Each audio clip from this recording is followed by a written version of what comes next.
Hi, my name is Vlad Sokhin. I'm a Russian documentary photographer and member of Panas Pictures agency. I'm based in Thailand and all my work is concentrated in Asia Pacific. I work in this region since 2012. Most of my work is I worked a lot on domestic violence and my recent work called Warm Waters. It's a big project about climate change in the whole Pacific region. Like 2012 and 2013 and 14, I worked a lot in Papua New Guinea on different projects about violence against women. But at the same times, I had assignments from NGOs, UN, and some Australian media asking me to do stories about related to the climate change in Papua New Guinea. That's how I first encountered climate change issues that Pacific communities are facing every day. I worked for Oxfam and the Global Mail on stories about deforestation and illegal logging in Papua New Guinea, which is also related to the climate change and human impact on global warming.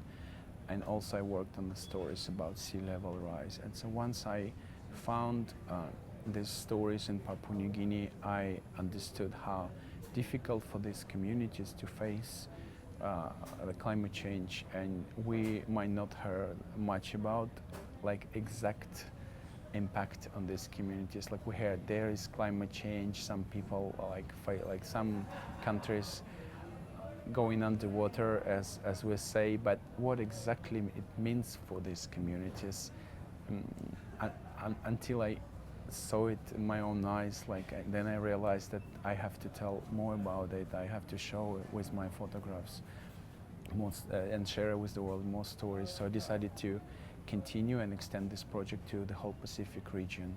When you see these villages that been flooded, been affected by sea level rise, and you see these people every day trying to survive, that's made me be a little bit emotional. It's a little things what you see, for example, when the high tide comes to Kiribati, or Kiribati, how they pronounced the right name of this country.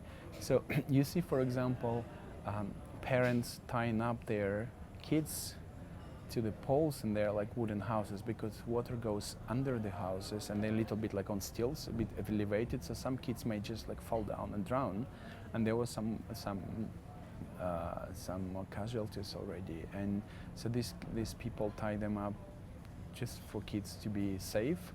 Or for example, people knowing that the water is coming soon, so they park their cars on the elevated places, and when the water comes, these cars become parked on the island, which is also interesting. Or for example, this year I went to Tuvalu, working with UNICEF. Some northern islands of Tuvalu were affected by Cyclone Pam, and I waited for almost 2 weeks for the boat to go there, and I was on the first big boat to get I traveled with Prime Minister of Tuvalu and most of the ministers.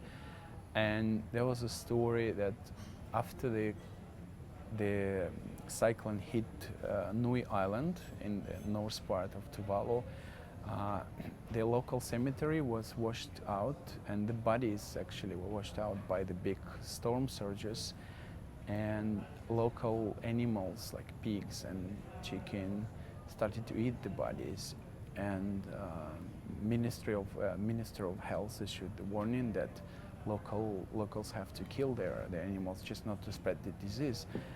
And imagine these people living in the really isolated island, and all they have is their animals. They also do fishing, and they have some crops, but crops were destroyed. Fishing was disrupted as well, and now they had to kill all the animals. So for them it was a big challenge.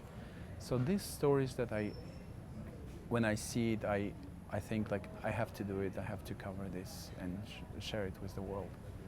Funding is a bit tricky, especially in the Pacific, because costs are really high, especially traveling and also accessing really remote communities.